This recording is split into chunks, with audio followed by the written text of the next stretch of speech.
Call this meeting order. Start with the Pledge of Allegiance.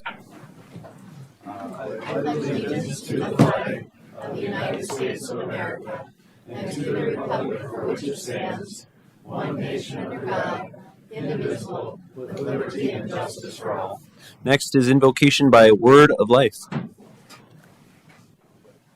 All right, nobody's here, so roll call. Savers. Here. Goldammer. Here. Dosher. Here. McCardle. Here. Barrington. Here. Bathke. Charks. Here. Smith. Here. Okay, we have a quorum. Approval of consent agenda items. Items appearing on the consent agenda may be removed by a city council member for discussion at the beginning of formal agenda items. Would anyone like to remove anything? Yeah, Mr. Mayor, I'd like to remove 5E, please, so we can discuss that individually. Okie dokie. Anything else?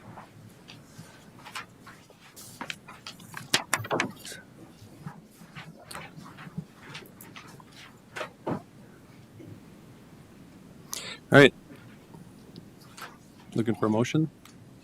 Move to approve. Motion by Mr. Goldhammer, second by Mr. McCardle. Anyone in the audience like to discuss this?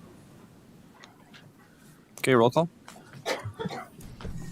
Dosher. McCardle. Aye. Barrington. Aye. Bathke. Charks. Aye. Smith. Aye. Savers. Aye. Goldammer. Aye. Okay, we are going to do 5E now. Appoint Jesse Stroud to the Corn Palace Events and Entertainment Board to fill unexpired term to run from November 25 to September 26. Well, I guess I can make a couple comments. I see Jesse is out here too. He's not, obviously, he's been to council before, and a couple of things that he's done in council, I don't know if it represent us well to have him on that committee. I'll just make a couple comments. I mean, we can take personal criticisms, obviously, and that's no problem at all. But when you swear in front of the council and the public, I don't think that looks very well. And also ridicule probably the one of the most respected individuals in town happens to be in the audience again tonight. I just don't think, again, that would be good representation on the committee as a result of his past antics. Okay, anyone else? I guess I didn't know we were going to pull this off. That's fine and discuss it. I just want to say I think we all have a past, and I'd like to give him a chance with a very short leash. And we require, I think, Tim, you're on there. And if he gets out of line, you bring it back to us and we remove it. Pretty simple. Once again, it's an appointment by the mayor. Everybody knows the history of Jesse and Mayor Hansen. I don't have a problem with it. Just short leash, I guess. So everyone knows Jesse and I are friends. We've been friends for a long time. He's gone through some things in his life, and he just wants to be involved in the community. And yeah, I think we've all said some things in public that we probably regret. And Jesse has promised me a long time ago that no more swearing. So and that was only one time. And as far as personal attacks, I think we've all seen personal attacks in here by a lot of different people. So he just wants to be involved. I think he'd do a good job. And actually, someone on the Corn Palace board recommended me. I put him on there. So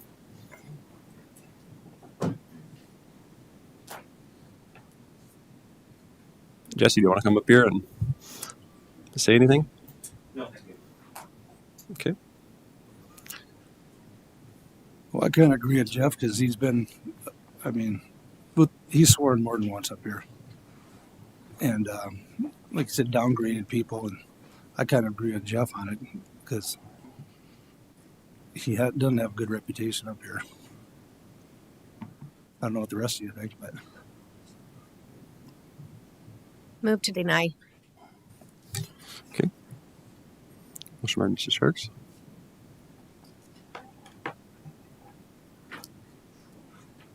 Second. Second by Mr. Smith. Further discussion? Would anyone in the audience like to discuss this? Okay, all those in favor of the motion, say aye. Aye. Opposed, same sign. Aye. Motion carries. Public comment. If you need to address the mayor and members of city council on an item that was not on the agenda, excluding personnel items. Can you turn my mic down just a little bit? It's a little hot. Excluding personnel items, please come forward to the podium and state your name and your concern. Presentations are limited to 3 minutes. Items will be considered, but no action will be taken at this time. Would anyone like to address the audience?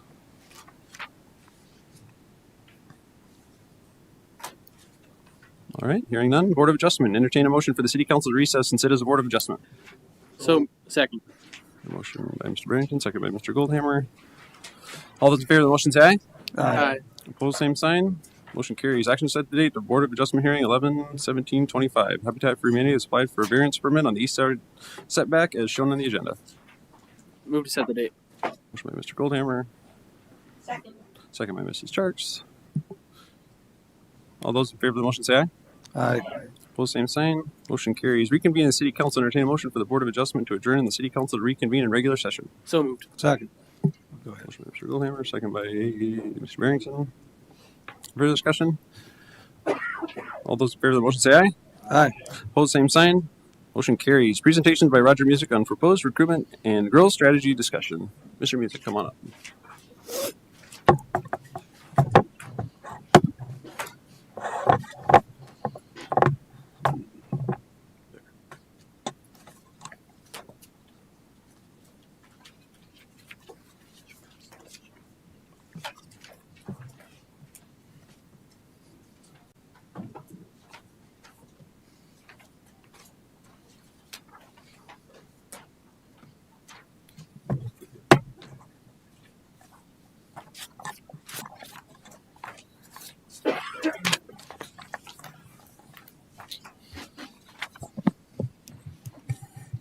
Well, good evening, Mayor, City Council, and community members. I'm Roger Music. Appreciate the time tonight. I stand before you tonight not to sound an alarm, but to champion an extraordinary opportunity, a chance to leverage our city's unique strengths and chart a course for robust, substantial growth. My gift to education is designed totally to improve education in Mitchell. But I think there's an opportunity to use it and leverage it for other advantages in Mitchell. As you know, I base my proposals on research, and I'm a big fan of AI. So, I don't know, 2-3 weeks ago when you were discussing a recruitment of businesses, I put all the facts in my AI about Mitchell and asked it what we should do to grow Mitchell. And I sent you the 14-page report that it generated. I'm not going to go over that tonight, so I assume you've all read it and got it all figured out. So,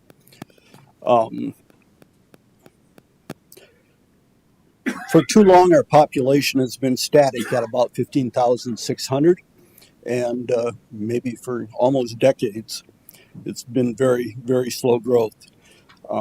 The good thing is we haven't lost very much population. We've been pretty resilient, but resilient doesn't get it in the future. The alarming thing about the statistics about our population is between 1970 and 2020, we lost 33% of the people under 18. So our children and their children's children, in some cases, don't live in Mitchell anymore. And they don't work in Mitchell anymore. So we don't have a workforce, as told by all the help wanted signs around town. You drive any place and you see the help wanted sign.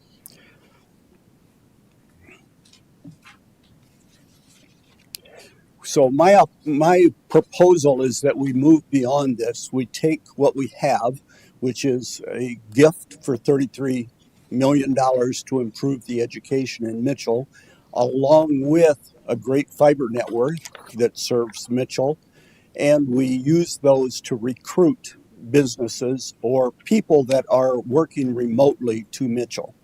And the thing I passed out is a sheet that basically shows the economics of a person living in Minneapolis looking at moving to Mitchell. And it shows, I don't remember the exact number, but probably $25,000 to $30,000 a year savings. They can save first on income tax. Normally, if it's a spouse that's working from home, they or a husband, let's say, working from home, the spouse has a job maybe as a nurse. When they move to Mitchell, they'll probably take a slight salary cut moving to town, but that's taken into account in this analysis. We have free daycare now for after school. We have beginnergarten care. Just the after school care is probably 7,000 to 10,000 in Minneapolis. So there's a lot of dollars that add up to that 25,000, and it's pretty easy to demonstrate that today.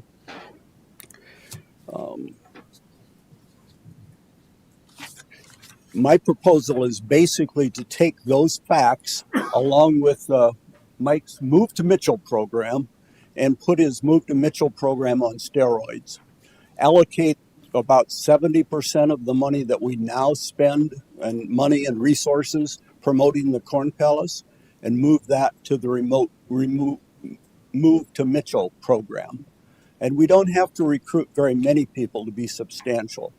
The AI says we can recruit about one family or 60 families a year, one family a week approximately. And by doing that for the next 10 years, we generate 2,100 people moving to town. And they bring jobs with them if they're remote workers. That's the big advantage. We don't have to find a job in Mitchell for them. And they're bringing their salary like they were getting paid in Minneapolis. So this type of job is typically 80 to 120,000. So they're bringing that with them. They're then, hopefully their wife wants to work when she gets here. That we need that also. We need more employees. She can work in any one of many places, nurses, education, Vantage Point, a lot of places in town, and maybe make a few dollars less than she's making in Minneapolis, but that's all taken into account. And I'm proposing that we create a little AI tool where the person in Minneapolis enters the information about themselves. You know, I'm 45 years old. I live in Minneapolis. I'm making 120,000. I have two kids that are second and fifth grade. My wife is working. She's making so much money, and I'm paying maybe $1,600 a month for an apartment.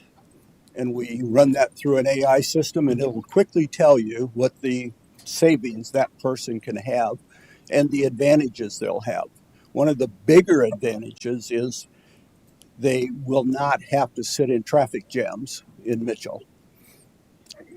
And if you're in Minneapolis, you're probably spending an hour a day driving, even if you just go across town to do something. Time you get there and get back, you've spent an hour. In Mitchell, you can go just about any place in 10 minutes. Well, that adds up to about 700 hours a year of savings for the husband and wife. Well, that's like 7 weeks at 40 hours a week. So we have to popularize those kinds of things to show the people that there are big reasons why they should move here. When they compare their school, if they're in the real high-end area of Minneapolis, their school is probably pretty good.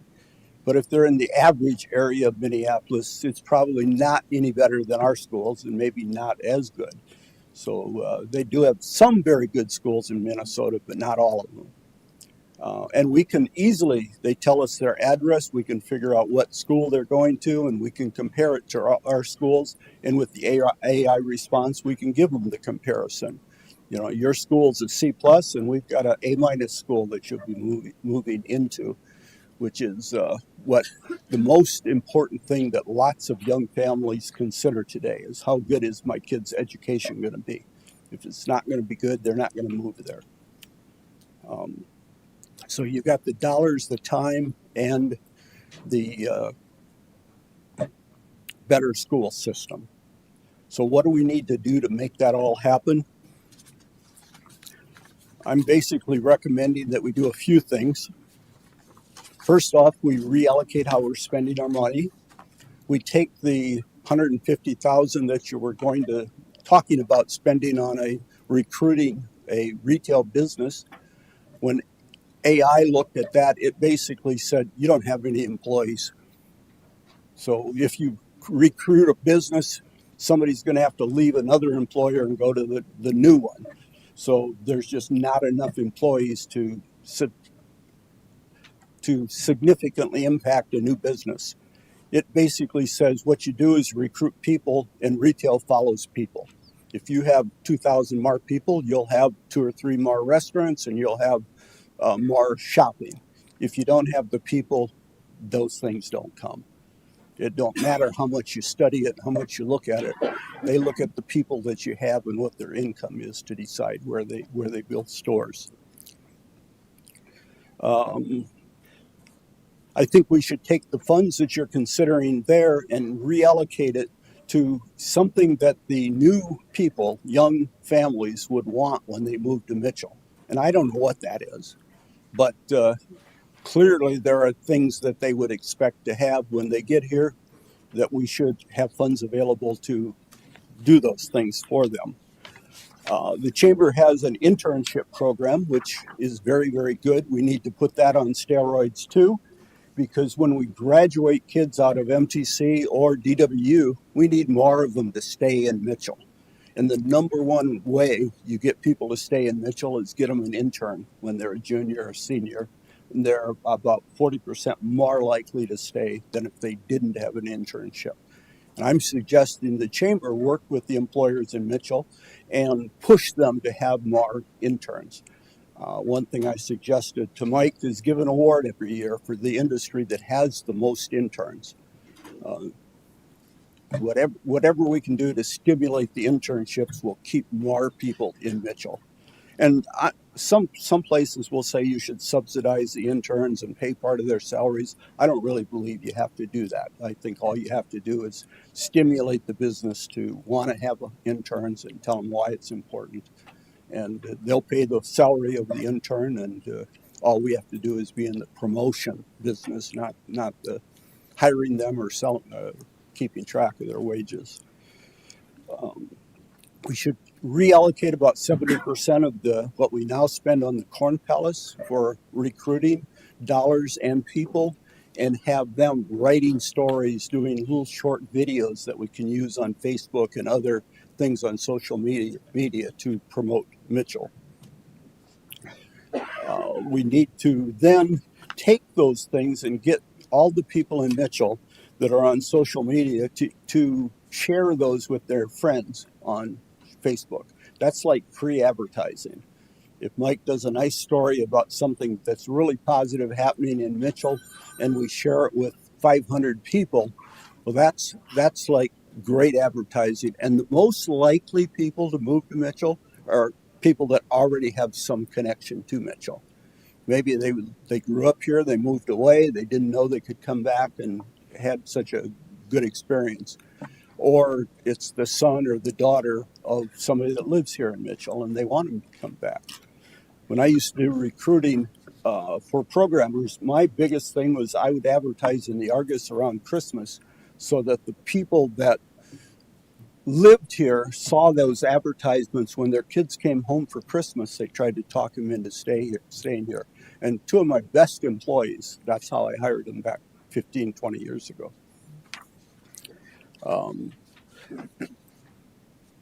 You need to create what I'm calling a young family advisory committee. I don't know about you guys, but when I go to buy Christmas presents for my kids or the grandkids, I have no idea what they want. So what do? We ask their parents, right? And then we buy whatever their parents told us to buy. Well, we're all in that age where we're either grandparents or close to being grandparents, and we don't, well, not you, Jordan. Yeah. Better not. Yeah. We need advice from those people. What do they really want? Because what I wanted when I was a child, nothing like the kids today. So, and I don't pretend to know what they want, but I think we need the advice of that 10 to 20, 15 people that are constantly thinking about, when I moved here, this is what was missing, or this is what I liked about Mitchell. So we know that, because you can't assume they're going to like what you like or what you thought they would like.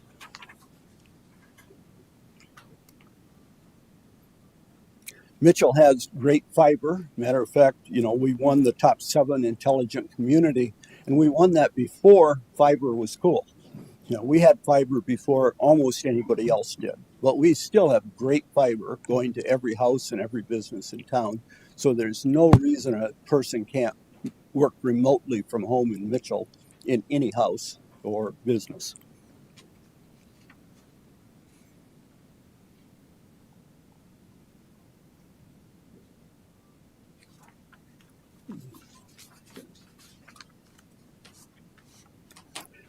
This Mitchell Ambassador Program, I think that's something the Chamber should promote. Doesn't really cost anything. We just need to promote it with the community, that they should take the things that the Chamber puts on their website and share it with their friends and neighbors and try to get it distributed throughout the Midwest.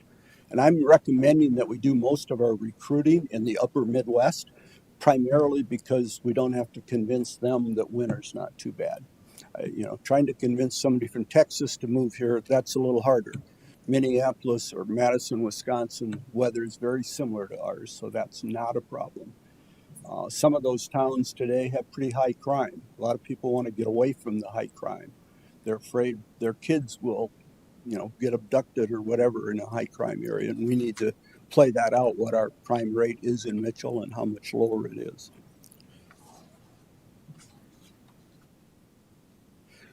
We've done the same thing for about the last 30 years as far as promoting Mitchell. We tried to recruit businesses, we tried to recruit tourists, and we've talked about trying to recruit retail.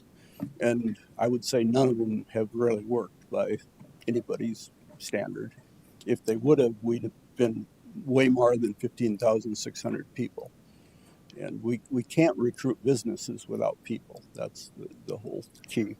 And I'm just hoping that one of the spouses has a remote job they bring with them, and the other one wants to work in Mitchell, because we have lots of jobs where they can work.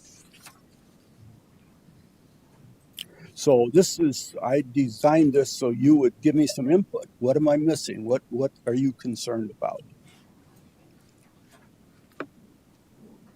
I'm sitting here thinking about people I know who are in a job hunt, who are, I'm thinking of a very specific couple right now.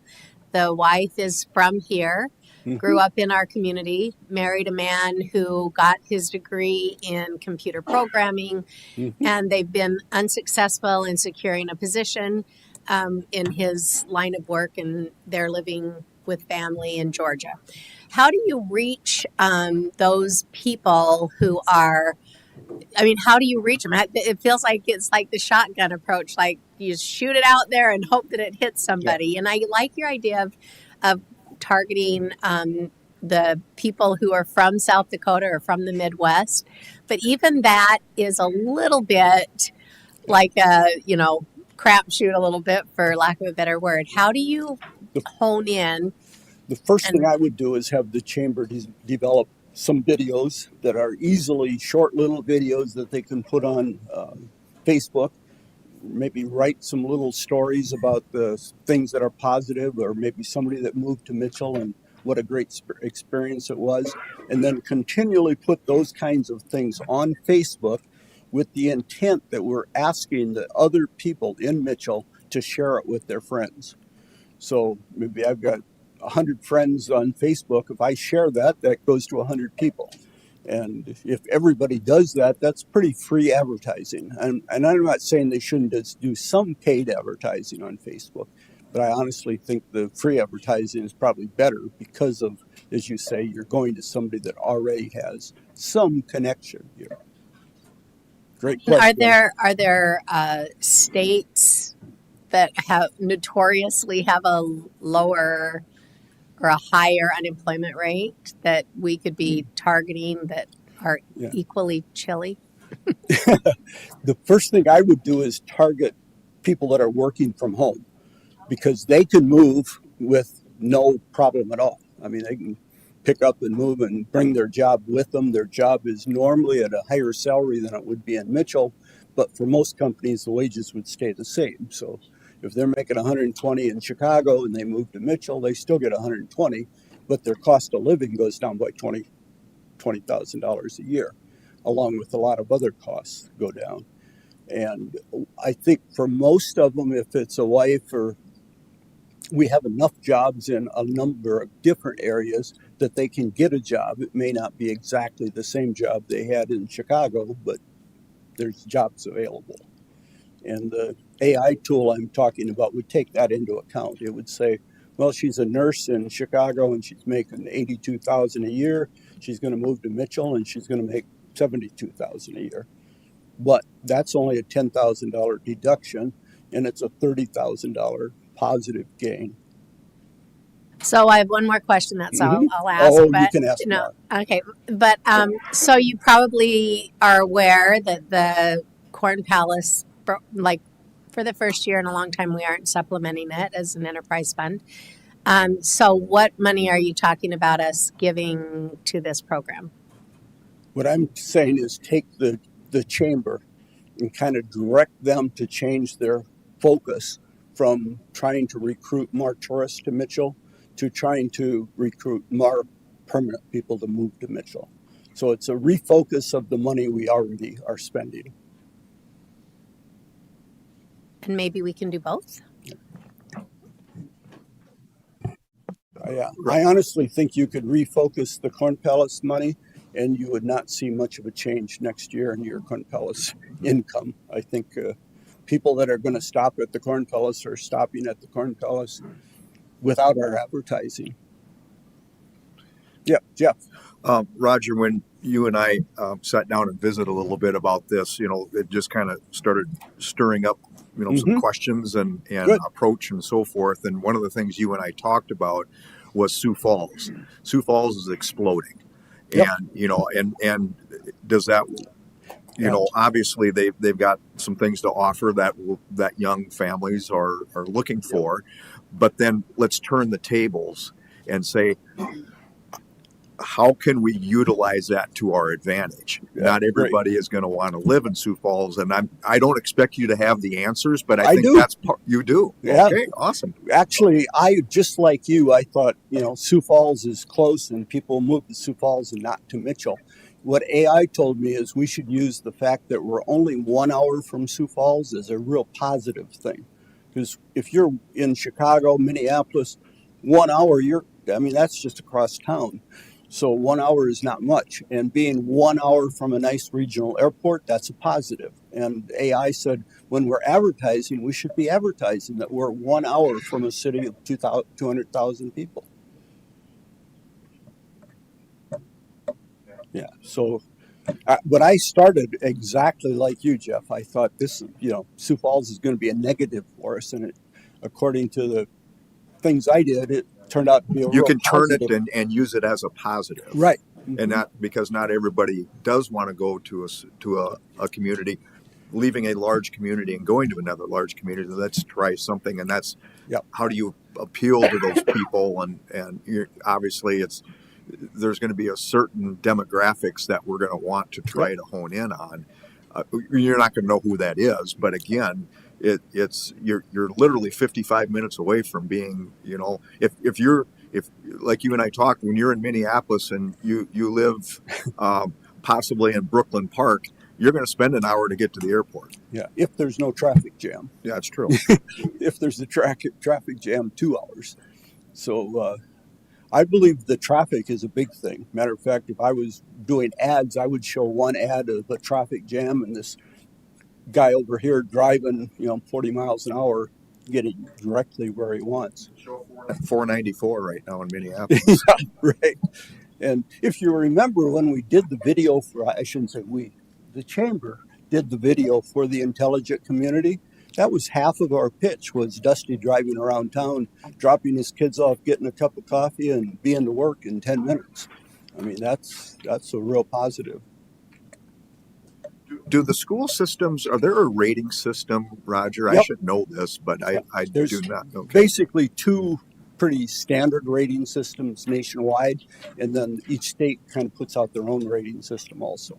Okay, and we've got a great school system, and now our facilities are next to none. Yeah, I our mean- grade schools are typically all A rated. They still are rating our old high school, but that'll change. You know, they're typically a year behind times, but it was rated as a C because of the age of the building. But I think that'll go to a B plus or an A in the next one. And when you take an address in Minneapolis and you ask it to compare our schools to their schools, we come out, if they're in a real good area of Minneapolis, we come out about equal. If they're in a bad area of Minneapolis, we come out way ahead. But then with the $30 million endowment, AI always throws in, but Mitchell has a $30 million endowment to improve the education at Mitchell, and nobody else can have that. And not that I think that's the most important thing for recruiting people, but it's the thing that catches people's eye. You know, if you're trying to advertise something, $30 million is a big dollar amount, and people are going to be interested in reading the story. I agree. I think the education part is huge And to recruit young families. yeah, every report says that's the number one thing when a young family is looking to relocate is education. So, and we can do very well with that. Back when we became the intelligent community, I talked to Brian and we talked about trying to recruit people. At that time, nobody was working remotely. You know, COVID hadn't happened yet. Well, now it has. And about a third of the people are working remote either all the time or a good part of the time today in the big cities. And they're all getting very, very high salaries. And that's the perfect people for us to try to get to move to Mitchell. And if their spouse is not working, that's even better because then we get another employee, which we need real bad too.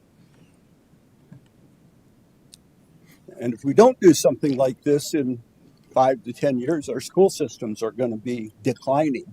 I mean, they declined a little bit this year, but if we don't get some young people here, they're going to be declining significantly from a number of kids in school. Roger, this is a question towards your unbelievable gift to the community for education. Does it address anything with teacher pay? Because we're 50. Yep. The first thing it does is every teacher in Mitchell can have free graduate courses at DWU. So if you're a new teacher in Mitchell, that's a $14,000 gift. So that makes up for about 4 or 5 years worth of difference between Mitchell and Sioux Falls, or Brandon, which is typically the highest. We're only about $3,000 a year today below Brandon, Right. And that's without the gift for free education for the teachers. But how do we get them to stay here after they capitalize on your gift and Well- leave? If we're still, I think we're like, you'll correct me. I think we're like 7th or 8th in the state in pay, which isn't bad. No, we're not that low. But the first thing is if they get their master's, they have to stay for 5 years. Okay. Yes. So that's a requirement of the school system recommending them to get their master's. So, and I looked at the agenda for the school board for tomorrow night, and one of the things they're discussing is salaries, which we're not very much below Brandon. I think it's like 53 to 57 or something like that. But hopefully we'll get that up there, along with, part of my gift is going to be to put what they call institutional coaches or educational coaches in, so that somebody helping every teacher get better every day. And that's what good school systems do. They're pretty expensive, but it's kind of like, a basketball coach. You don't just recruit a team and then, well, let's see what happens. You work with them every day to get better. And that's the type of program we want to have.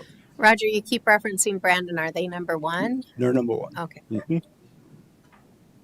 They have a huge advantage that is their free and reduced lunch is like 8 or 10%, and we're about 40%, which has an impact on how hard it is to get kids to attend school and then to get better in school. But we have to overcome that.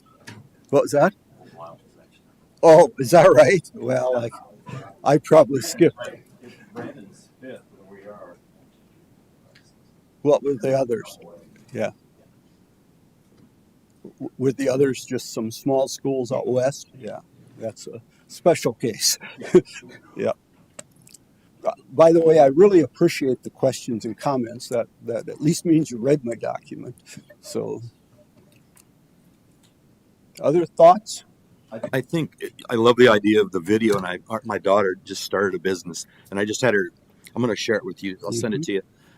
She just pulled a little bit together. I shared it with Mayor Hanson, and she's not looking to do this, but I really love the idea of the kindergarten thing. I think that's how we get those people with the young kids to move here.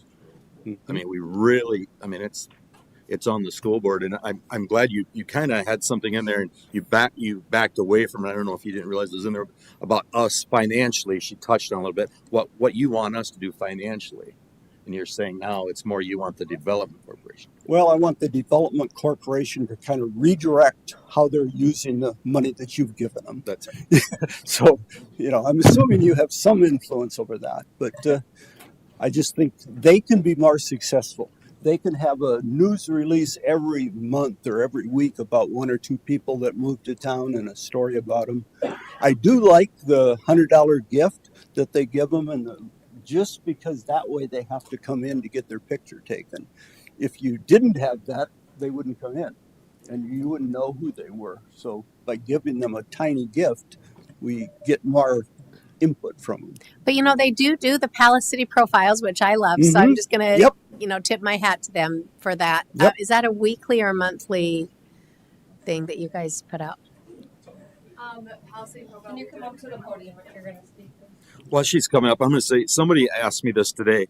Why do we not give like a fun pass? Like they get 1 year free admission to the golf course, to the rec center, to the pool. So, I mean, it adds up for a lot of dollars. And Kevin's looking at me like we can't do that. But I thought it was a really good with kids.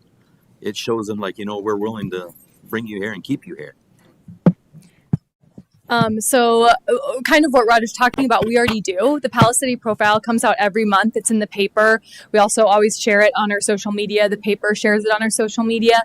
And it's of a new family, they've either grown up in Mitchell, then went away and relocated, or have just relocated to Mitchell.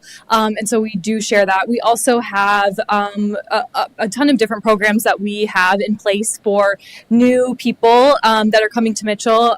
Most of you are familiar with Doreen Nelson, our community concierge, who has a newcomer group that helps integrate new families into the community, and it's been widely successful.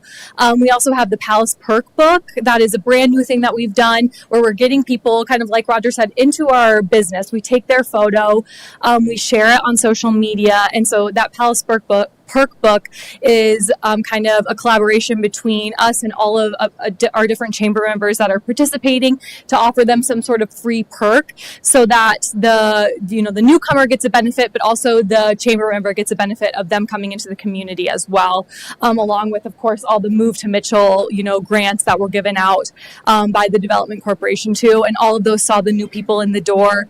I don't have the exact number of how many families we moved off the top of our head, but it was quite a few. I took my photo with quite a few of them, and so we post those to Facebook and do that as well. So some of those efforts, we are doing at the Development Corporation. Yeah, I didn't want to imply that they weren't doing anything. I'm just saying we need to do 5 times as much, and we need to target it to the people that we want it to.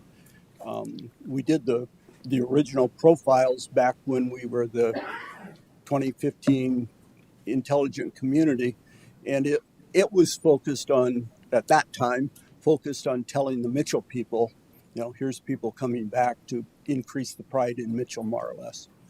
But I'm all for everything you mentioned there. I just want to put that on steroids. I do like the idea of giving them a pass to the rec center and the whatever, any other thing we can, just to get them used to using those things and get them to meet people. If we don't get them connected with people, and I think you're doing a much better job of that than we ever have, as far as, getting them to meet friends about their same age and so forth. And we've got to have a lot of that type of thing to get these people to not only move here, but be happy after they moved here. And I think Mike wanted to make a couple comments, but as you're walking up, I think this Mike's idea of just passes to the pool, the indoor pool, the outdoor pool, ice arena, whatever the case may be, just get them around town to all of our facilities so they can see it, and then hopefully it turns into memberships. But at least give them an opportunity to look at all of what we've got to offer. Our In that perk book that was Johanna was talking about, I think that would be a great opportunity for us. Mike Lortzen with Mitchell Chamber and Development Corporation. Our community concierge service does offer that to some of the interns, but it's only like one round of golf or one free day pass to the rec center. So we do offer some of that. How many families moved here? We moved 52 families with our $1,000 giveaway, and then I think we're somewhere around 20 with our $100 giveaway right now, paired with the Palace Perks book. A lot of them do come from Minnesota. That's the majority of where people are coming from right now. How are we getting them in, Mike? We partnered with the governor's office for the Freedom Works Here campaign, and so you don't see a lot of the advertising that we do. Johanna and I talked before we came over tonight, and a lot of the even with Corn Palace or the tourism promotion that we do, a lot of it's geared towards young families because those are the people that are out traveling, coming to our community. You talk about you need that one touch. They need to visit here and see our community, and they're more likely to move here then. And so that is a part of our targeting campaign. I know Johanna shared the story multiple times that her sister sees our marketing, and because she's the demographic we're after. So That's another thing. In the Corn Palace where we have the big windows and so forth of displays, sorry, we should have one of those focused on moving to Mitchell if we don't. I haven't looked at them lately, but if we get a tourist here and we can convince them to move here, that's way better than getting them to come back next year. Yeah, that's some of the stats that was relayed to us a few months ago when the state come in and said, since you visited, what's the likelihood of you moving was almost 0%. Right. But now that you saw Mitchell, now it increased up, I can't remember, 10, 15, whatever it was, but it was 10, 15 times more. Still a small percentage, but yet we had an opportunity to try to draw that person in. The number one question when families are looking at moving to Mitchell, they ask, what are your schools like? What are they ranked? And what's your crime rate? Those are the number one and number two questions we get asked when new families are coming. They want to know that information. Mike, I've asked you this question before. You said that 52 families moved here. How do you track that to know they didn't leave here after a year? We can survey them, and we know some will leave. Some were here on visas even. I don't expect you to be 100%. I'm just curious, I guess. Yeah. Did it work? I got a text, and it's a local pastor here that was talking about the government shutdown. He's one of the people that got those dollars, and so we still see him. Pat from the soybean plant, he was one of those individuals, and so we still see them in town. Doreen's community concierge service, they participate in her program for 2 years, and so you see a lot of those reoccurring faces of the people that receive that money. But we did lose some, absolutely. Yeah. I would like to see us long-term track how many kids go into our grade schools and middle schools and so forth as a way of knowing if we're successful or not. I think it was just a year ago, Dakota Wesleyan, Dr. Kittle had a community input. I know that you were there. Mm-hmm. And then he had people break out into sessions. And I'm not sure what you went to, but I know that I went to the one where the students talked about their Mitchell experience. Did you go to that one? I didn't. Okay. It was very interesting to hear these kids talk. And really, I mean, I just think this is really noteworthy. When people would say, what contributed most to you enjoying Mitchell, and many of those kids were staying on that were in this. You were there, weren't you, Mayor? Yeah, I remember that. I was trying to remember who was there with me. So anyway, you were there. So, but do you remember that a lot of it was the connections they had made with people in the community? And there was one person in particular that you kept hearing her name over and over, that she had really made a point of being a contact person for those students.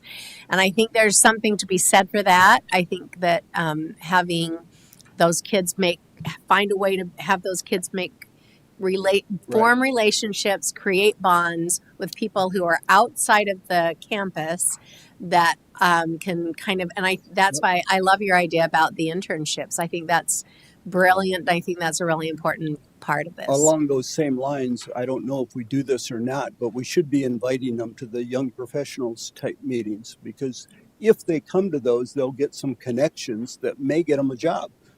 And it doesn't cost anything, obviously. And, maybe only get 3 of them to come. But if you constantly invite them, both from DW and MTC, they're maybe a little younger than your typical young professional, but not that much younger.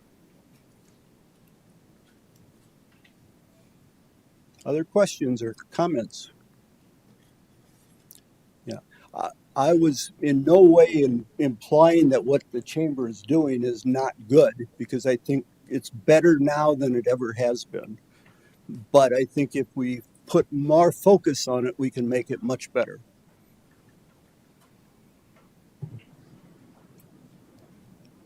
I'm curious what your thoughts are on the advisory committee that would help us decide how to spend I'll call it our extra money that we're going to do things with. And I'll use a quick example. I remember a few weeks ago you were talking about putting new playground equipment at all the little parks around, and they were on a rotating basis. And when I grew up, we played at a little park like that all the time. We rode our bikes over there. We played baseball and did other things. Yet when I drive by those parks today, there's almost nobody in them most of the time. I just wonder, is that a thing that is outdated? And, when my kids took their kids, they didn't go to the local park. They went to, someplace where it was a bigger playground equipment. They might have went to Hitchcock versus going to Northside Park. And are we kind of wasting our money on that just because it's something we've done for the last 20 years and we're just going to keep doing it? And I'm not saying we shouldn't. I'm saying I don't know, but I would be asking people that have kids, would you rather us do that, or would you rather us rent a building downtown and have an indoor playground for kids in January, February, and March? Well, I have a little kid that we go to the park all the time. You probably don't see us because it's always at different times. And I think, I think if you were looking at how many kids used to play in the playground versus now, I think your answer's in the statistic you said earlier, where there's a third less people. Yeah. And I don't know if that's a national trend or a state trend or just a Mitchell, South Dakota trend. I'm not sure. Yeah. And I don't either, but I'm suggesting that we... If the question is inside or outside, it should absolutely be inside. Yeah. Because it's awful here 6 months out of the year. Yep. For weather, I should say. We're not going to put him on the advertisements. Hey, listen. It's cold. Yep. My question... never mind. Okay. Other thoughts? This side of the table, you guys are being outdone by the other side over there. Okay, I will say it. it. You did have one. I will say it, Roger. You said that we need to listen to young people, but I often feel, and I've heard a lot, young people don't feel like their opinions are valued. My age or younger. Well, that's why we need to champion. We need to allow those people's voices to be heard, and people that want input in the community and want to be a part of it. We need to allow that to happen, and I think that doesn't happen very frequently. And the people that do that and are good at it, they'll be our council people 10 years or 20 years down the road, and we need to have ways of developing that. Some people don't want to wait that long for opportunity. Yeah, they don't have to wait that long, but they may want to. So I look at it as, I'm a history guy. So people used to jump in a large ship and ride across the ocean for 90 days that possibly die to get to America for one thing, opportunity. Mm-hmm.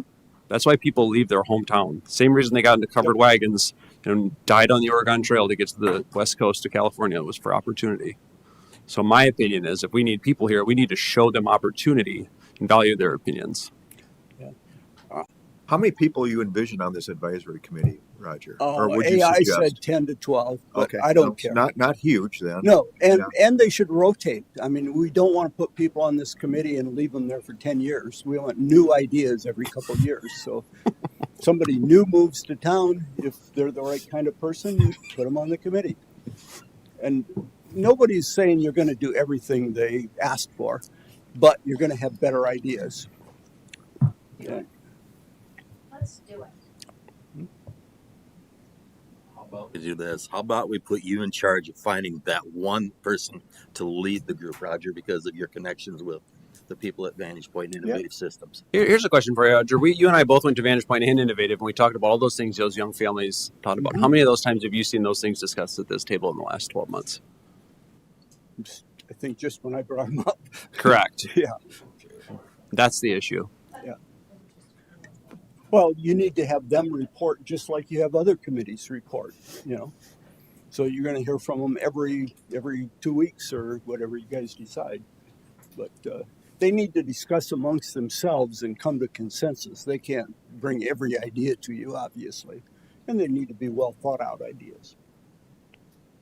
But I'd suggest Mike probably looks at, he brought in 50 families. He can probably pick out 3 or 4 of those families that came here and are good citizens and will be here for a long time. And they're the type of people we want on this committee. But I'm sure you go to Vantage Point Innovative Systems and they'll each have at least 1 or 2 people that would like to be on it. To that point, that's the reason for the community concierge services, to get people integrated into the community and visiting with Vantage Point and Innovative.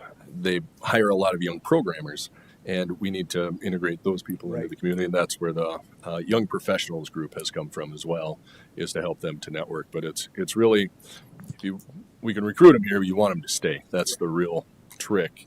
People come here for jobs. Sometimes they get a little experience and then they look for an opportunity, sometimes back home or a bigger city. If you can get them integrated so that they have friends, they make this feel like home, they're much more likely to stay here. So two comments that I have.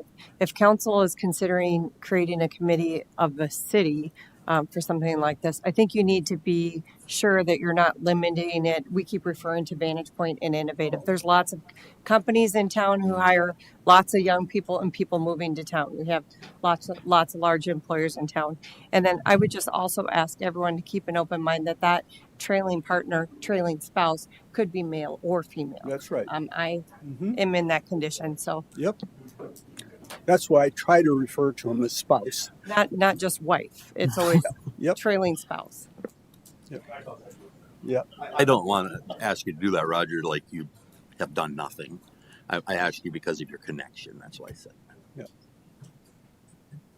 Yep. Anything else? I think it would be good to ask the community, like before we go to make a committee, and just not that the city doesn't need another committee, that we could pull the concierge group that already exists and start from there. And still, even if we work to create a committee after that, but that's a good place to start, that it's a diverse group of people from a diverse background to try and get input of what they think our city needs to grow. I would take the opposite approach and start talking to realtors and ask why people are leaving town and just stop doing all those things. Yeah. Yeah, that's a good idea. Well, you got to understand that too. Mm-hmm. Yep. I would say that is one thing I hear a lot when I talk to people after they've moved out of their rentals. They leave because this goes back to some conversations we've had. The quality of rentals. I don't want to keep beating down on that. The quality of rentals. They said we can't find a quality rental. We're leaving. So it just happened this week. I just got an email. So I do think we still need to address that. The quality of rentals and the lack of affordable housing. Right. I just had a conversation. I just had a conversation with someone. Their family of 4 makes about, I think she said, just over $100,000 between the 2 parents, and they don't qualify for one of the new homes.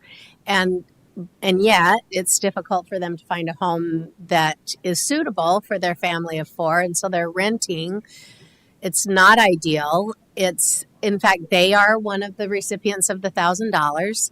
And it's a real problem because we don't have a home that they can buy, even with our new homes, which I know that they talked to you, Mike. So they told me that they made a phone call to you, but it's a real problem that we don't have affordable housing. And this is a 2-parent professional family that they can't afford to get into a home because they're not available. The AI clearly points out we need more houses, probably 3-bedroom houses that are in the, $350 to $450 range. And the good thing, if they're moving here from Minneapolis and they had a house in Minneapolis, they can probably sell their house in Minneapolis and pocket $200,000 and come to Mitchell and buy a better house for way less money. But we still need more houses. Don't get me wrong. This family moved from Washington State, which is great. Came here for, well, long story, but that's frustrating to me. Mike, do you have a solution for that issue? Mark Carpenter's. That's the reason we took up Ridgeview on Foster. Terry Sabers and Jerry Beck, it started before I was here, and so I can't take credit for any of that. But that's the reason for those housing developments.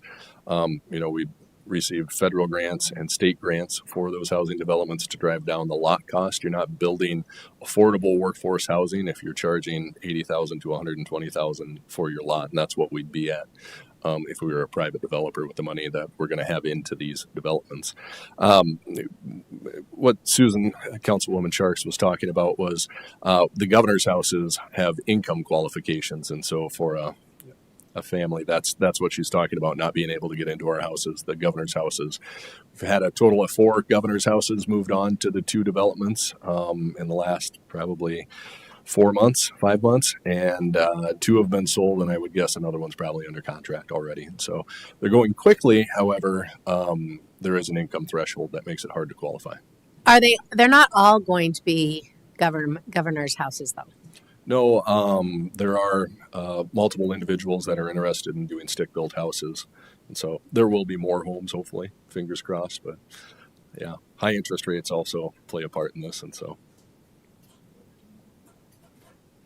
The housing is clearly not a short-term solution. It's a major problem for probably the next decade or 2 in Mitchell. Anything else? Thank you very much. If you have detailed questions on the thing I emailed to you, don't hesitate to send me back an email and something you didn't agree with or didn't understand. We really appreciate all that you've done for our community, so thank you so much. Thank you. Okay, thank you, Roger. Next, hearing an action on an application for Cody Foreman doing business as Bullseyes and Birdies, 1307 North Main, for a new retail on-off sale malt beverage and South Dakota Farm license. Video letter is not included. Chief Knipling. Mr. Mayor, City Council, I reviewed this. There is no concerns. Recommend approval. Move to approve. Second. Motion by Mr. Goldhammer, second by Mr. Barrington. Further discussion? Anyone in the audience like to discuss this? All those in favor of the motion say aye. Aye. Opposed, same sign. Motion carries. Action to approve application for modification and renewal of 2026 medical cannabis dispensary license for the Flower Shop LLC. Mr. Johnson. Dean can speak to the background on this one, but just one thing that I wanted to note on this item is that you're dealing with both the renewal and the modification. The modification relates to a change in ownership for the LLC. So the LLC itself is the license holder for this dispensary. So what you're seeing is the owners of the LLC changing, not the LLC itself. So, Chief Knipling, you have anything on this? We have no concerns with the dispensary. Thank you. Motion approved. Second. Get a motion in a second here. Further discussion? Would anyone in the audience like to discuss this? All those in favor of the motion say aye. Aye. Opposed, same sign. Motion carries. Application and approval. The application and renewal of 2026 medical cannabis dispensary license for Raftus Enterprise Mitchell DBA Superior Buds. Chief Knipling? Also, no concerns are with this one either. Thank you. Move to approve. Motion by Mr. Goldhammer. Second. Second by Mrs. Charks. Further discussion? Anyone in the audience like to discuss this? All those in favor of the motion say aye. Aye. Opposed, same sign. Motion carries. Action to approve applications for renewal of 2026 liquor and wine license. Chief Knipling, last one. No concerns on these either. Move to approve. Mr. Cardle. Second. Second by Mr. Goldhammer. Further discussion? Anyone in the audience like to discuss this? All those in favor of the motion say aye. Aye. Opposed, same sign. Motion carries. Action to approve request for four-way stop sign at First Avenue and Foster Street intersection. Mr. Schrader. Yep, Mr. Mayor, Council. Public Works was requested to provide a four-way stop at the First Avenue and Foster Street intersection. HDR Engineering reviewed this intersection during the Master Transportation Study completed in May of 2023, and again in 2025 as a more detailed look at First Avenue from Burr to Foster. HDR does recommend the intersection be modified to an all-way stop control, meaning stops at from every direction. I just want to do a little further background on this because I do get multiple requests for stop signs at intersections during the year. So I just kind of wanted to run through that process quick. So we use the manual and uniform traffic control devices, or the MUTCD, and that gives us the guidance for placing stop signs or yield signs. The following sections describe warrants for the recommended engineering study to determine all-way stop control. So they do recommend an engineering study before placing stop control signs. What they look at are different warrants. The warrants for a particular traffic control device is met is not necessarily conclusive justification to install or not install all-way stop control because each intersection will have unique characteristics that affects its operational performance or safety. It is the engineering study for a given intersection that is ultimately the basis for a decision to install or not install all-way stop control. The warrants are crash experiences, the amount of crashes at that intersection, sight distance, transition to signal control or transition to yield control at a circular intersection. That one is not applicable to the vast majority of our intersections that we have. 8-hour volumes, and then they have a section called other factors. So when HDR looked at this intersection, first is crash experience. If there's 5 or more reported crashes in a 12-month period, or 6 or more reported crashes in a 36-month period. This intersection since January 1st of 2024 has had 6, so it does meet that criteria. Sight distance was not met. 8-hour volume was not met. Correct. Yep. Can you tell us what the threshold is? Yes. For 8-hour volume, the intersection, so it's a combination of motor vehicles, bicycles, and pedestrian entering the intersection from the major approach exceeds 300 units for any 8 hours of a typical day, and where the combined volume entering the intersection from the minor approaches exceeds 200 units for the same 8 hours. It only met 2 hours of that warrant. So as a whole, it did not meet.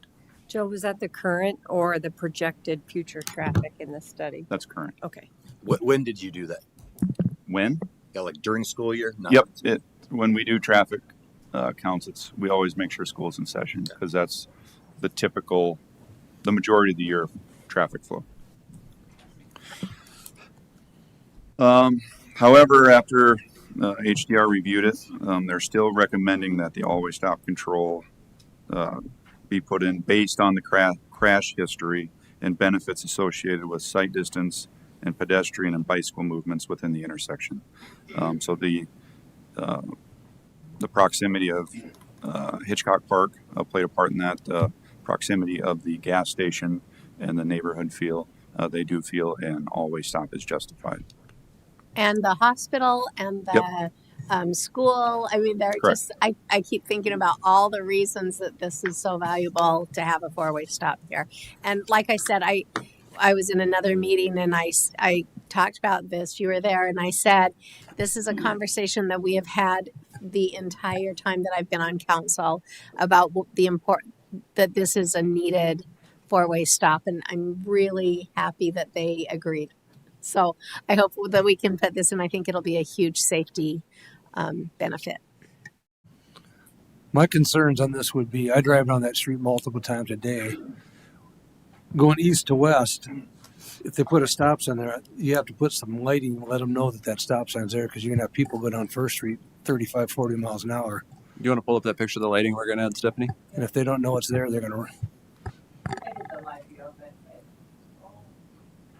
I wanted the lights all the way around the stop sign. Yeah, I think they make the other ones. Yeah. Or they make those spinners you put on top of it and it just spins all. That was my first suggestion. So It's just cheap. we do, so in preparation for this, we do have a stop sign and a blinking light ready to install tomorrow if it is approved. We are going to have a preliminary stop ahead signing on east and westbound, because that'll be the new direction, hopefully to bring people's attention to that. Because if you're heading west, you get off of Highway 38 and you're coming up that hill, you're going 40, 50 miles an hour, and then it goes down to 30 or 20. By the time you get to Arnie's, you're probably still going 35 miles. I mean, so I think that even if you could put it back a little farther, like a half a block back, little flashing lights, then I think it needs to be so people really know it's there, because it's going to be new to a lot of people that travel that road every day. And I guess this is the comment that I was referring to, Joe. It was shown in the traffic study as a future intersection. I remember when we did, and I think, where did I see it referenced? The picture that you keep saying, the picture that you keep showing on Lawler and Third, that was another one that was needed. There was a learning curve for people to know that they needed to stop. I think it's relatively a short learning curve, but still, you're right. People are creatures of habit. But I think eventually people kind of go, oh, yeah, this is a four-way stop. So It'll take time. Move to approve. Motion by Mr. Goldhammer. Second by Mr. Bethke. Further discussion? Would anyone in the audience like to discuss this?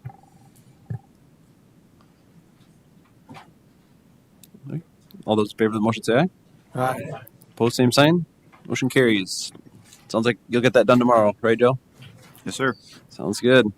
Action award bid for tornado safe room in City of Mitchell Campground Project 2023-33. Mr. Schrader. Yep, Mr. Mayor, Council. Bids were open on October 9th in City Hall Council Chambers at 1:30. 6 bids were received, with the low bid being Schmitz Construction, LLC, with a cost of $1,198,237. The city, a little background, the city has accepted a hazard mitigation grant for this project on February 5th of 24 for $594,768.90. Project is currently over budget. Staff negotiated with the low bidder and was able to reduce the cost by $124,694 for a new lump sum project amount of $1,073,543. I have the budget breakdown with the grant funding and our current cash in the campground fund. If council was to move forward with this, I would ask that $390,000 additional is approved to get the project to the finish line, which would include a roughly 10% contingency. Do we have the money? 2 clarifications. First, the $195,000 came from general fund originally. When we were going to do this project, that was supposed to be the general fund contribution. So this would be an additional $390,000. We do not have contingency funds. If council wanted to add that to the 2026 budget, which it's my understanding this would have to be constructed in 2026, you would either need to make $390,000 worth of reductions in the 26 budget, or you would need to pledge future capital project funds and take it out of reserves. We don't have an automatic funding source for this. The council would have to come up with a way to fund the additional dollars needed. is that grant something that will carry over?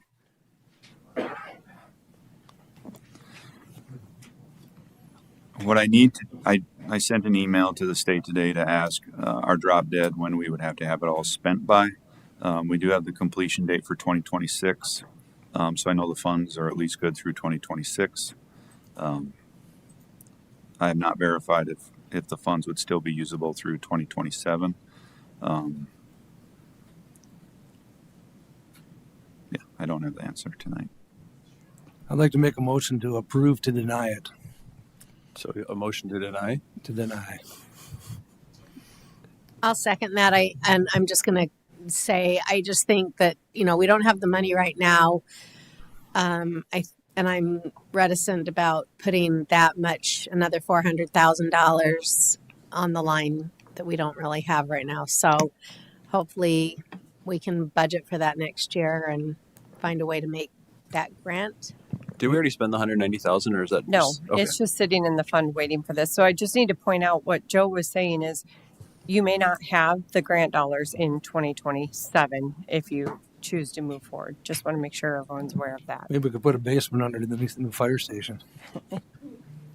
Joe, I don't see where the engineer's estimate is. Well, it's quite a bit lower. Because we originally had the full, what the project was estimated at, budgeted. Right. Was it the 789, 768? Correct. Was our original estimate? Just can't figure out why it's so expensive. I guess the reason I ask is I didn't see it in your. I think back to the timing. Is it worth, or being you've already negotiated with the low bidder, if we were to try rebidding it in December? I do think there would be some value to rebidding. We would cut some items that Parks would be okay with letting go from the project. I don't think we can get below what the budgeted amount is. So I think regardless, we would have to come back and ask for additional funds. So if that needs to be built into the 2027 budget, then I think we would need to just regroup and rebid during that time and try to make that timing work better. So what do they use now for a storm shelter? Nothing? Correct. They don't have. So in the meantime, why don't we somehow open up the water treatment building? The reason I say this is because I received a call during one of the storms we had this summer from one of the hotel owners. They're like, what's open? They had no idea. And this is a guy that's lived here his whole life, had no idea what was open and where these people in this hotel should go. So could we somehow make this available for that maybe 2% chance that there would be that storm? So I can tell you the current storm shelter for the city is in the courthouse. And the county emergency management office is responsible for opening that and in the case of a severe storm.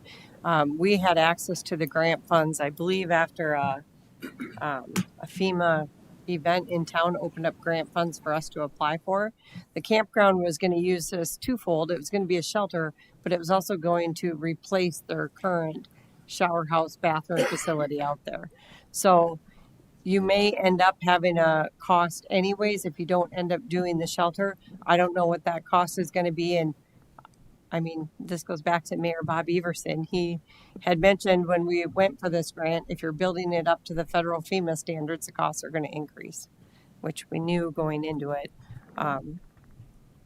Still is above what those increased cost estimates were, though. We don't use the basement of City Hall anymore. No, it's not a storm shelter. It's Corn Palace is listed as a reunification area, but it's not a storm shelter. I just think of these people. I don't camp out there. I camp very little. Do they know where the courthouse is? When they check in, you simply could say the storm shelter's across the road. Or have a sign up or something. Yeah. Or just something to get us through till we make this decision whether we want to move forward with the project. We can decide that at a later time. Did you get a second? I can't remember. Yeah, Susan. Okay, that's what I thought. Just making sure. Okay. Any other? So a yes is to deny then. We're going to deny it. Okay. Does anyone in the audience would like to discuss this? Okay. All those in favor of the motion say aye. Aye. Opposed, same sign. Motion carries to fail. Action to approve agreement A 2025-65 transfer agreement with Muller Lumber Company. Mr. Johnson, you want to start with that one? Okay. All right. So this would be a transfer agreement between Muller Lumber Company and the city in relation to a lot down in there. Oh boy, Joe, I don't remember the Morning View edition. Is that? There we go. I can't believe I pulled that. Down in the DWU area next to the interstate, currently houses a drainage pond. So this would facilitate the transfer of that drainage pond, and then the city would manage that going forward. I guess if there's any specifics about the details of that, Joe's here to answer those types of questions. The purchase agreement itself is standard, very similar to other ones that we've used in the past. So, Move to approve. Motion by Mr. Goldhammer, second by Mr. Barrington. Further discussion? Anyone in the audience like to discuss this? All those in favor of the motion say aye. Aye. Opposed, same sign. Motion carries. Action to approve agreement A 2025-66 tax increment district number 44 developer agreement. Mr. Johnson. all right. Tax increment district number 44 relates to the Chef Louis TIF that was approved at the last city council meeting. This would be the developer agreement in relation to that project. Again, the developer agreement just lays out a few additional terms upon which the increment from the TIF is passed from the city onto the developer. Basically a standard form document at this point. Move to approve. Motion by Mrs. Stark, second by Mr. Sabers. Further discussion? Anyone in the audience like to discuss this? Come on up.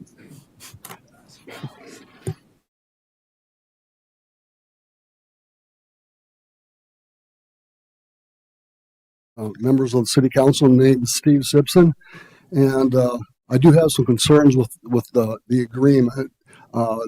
The first paragraph states the agreement is between Commerce Marketing Group, the second LLC, and the city of Mitchell. And that means by approving this agreement, we are creating a private-public partnership. And my concern is that public part of the partnership should not be at a disadvantage to the private side. And I already detailed some of that during the last council meeting with regard to the profitability and the return on investment and so forth. But in section 6, my concern is confirmed. It says the developer shall determine in its sole discretion the amounts, if any, which shall be spent from the TIF funds for the items listed as TIF eligible expenses on page 19 on the TIF 44 project plan. Now, if you go to that page, there's $460,000 for Commerce Street broken into 2 phases. And Commerce Street was supposed to have been completed with TIF 7 from 23rd to 8th, and it's only up to 15th at this point in time. So now we're doing another TIF that's overlapping the county TIF for the same street or part of the same street. So if you go to the 7 project plan, page 3, it says phase 1, this phase will center on opening the track for a wide variety of development options by concentrating on the completion of Commerce Street from 23rd Avenue on the north to West 8th Avenue on the south. As visualized in the preliminary plat, this street section will be approximately 6,000 feet in length. Certain portions of the Commerce Street development have already occurred or have commitments from the city to the developer in exchange for Track A in the northwest corner of the overall parcel and other considerations. The developer has previously installed a 10-inch water main from West 8th to West 15th Avenue, and the city has agreed to pave this portion of the proposed Commerce Street. In addition, the city will be responsible for paving one half of Commerce Street adjacent to the city's Track A lot in the northwest corner of the development. If you go to page 6 of that same project plan, it says this property will have primary access via South Dakota Highway 37 bypass and Commerce Street, which will be constructed as a key element in this TID project. Additionally, access will be provided for the internal circulation streets that will be constructed as a portion of Phase 2 and Phase 3 of the tax increment district as outlined above. So again, we have multiple phases going on here, and Phase 1 is the most important part, having Commerce going all the way to 23rd and never got done. So the question is, where that tax revenue is supposed to go to Commerce Street go. And if you go to the TIF 7 contract for private development that was signed, I believe, in September of 2005, 20 years ago, developer commits that the public works portion of phase 1 necessary to be completed to the satisfaction of the first tenant.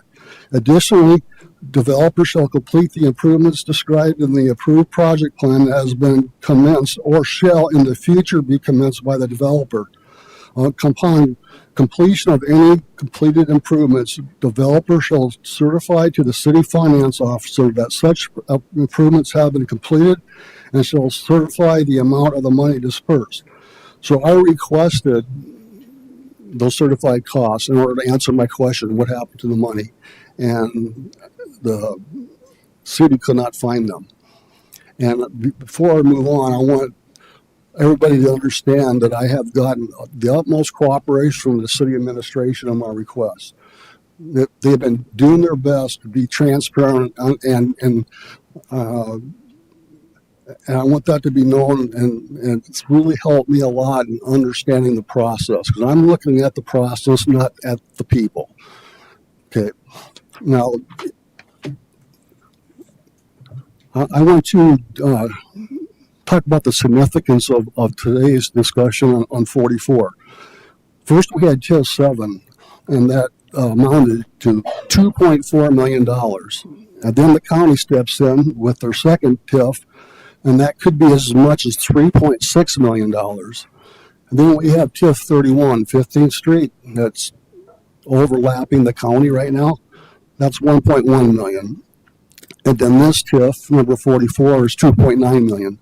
This is $10 million in TIFs in the same area. So we need adequate transparency, adequate accounting, and adequate oversight to make sure that these funds are being properly spent.